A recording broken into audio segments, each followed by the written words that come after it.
Hello, family. God tells us to come boldly to the throne. There's a very dark time in my life, where I was really struggling with addiction.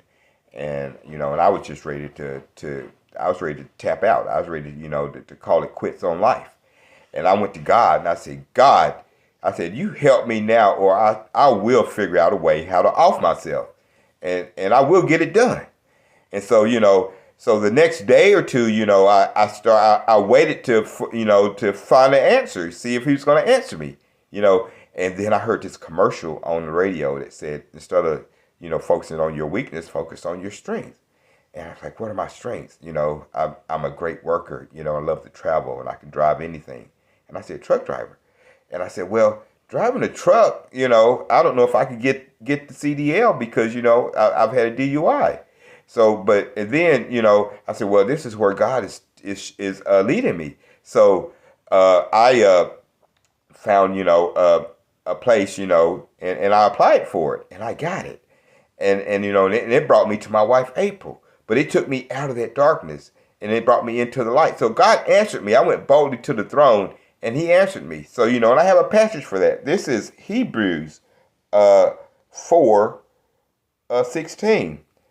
So let us come boldly to the throne of our gracious God.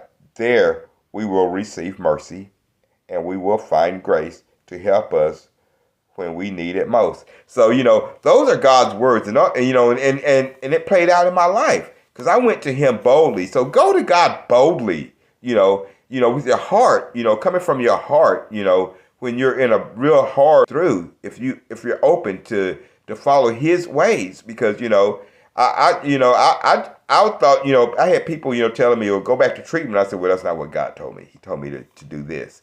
I found so much peace and so much joy. And like I say, it brought me to April. It brought me to my wife. So, and it brought me joy and it brought me peace. And it took me out of that bad place. So, and that was only God's grace and His mercy. So go boldly to the throne. Those are God's words, and go with an open heart and don't go with some preconceived notions on how you're going to do it. Be open to allow Him to lead and guide you, because whenever God is leading and guides you, you won't go wrong. But anyway, I love you, family. Have a blessed day. Bye.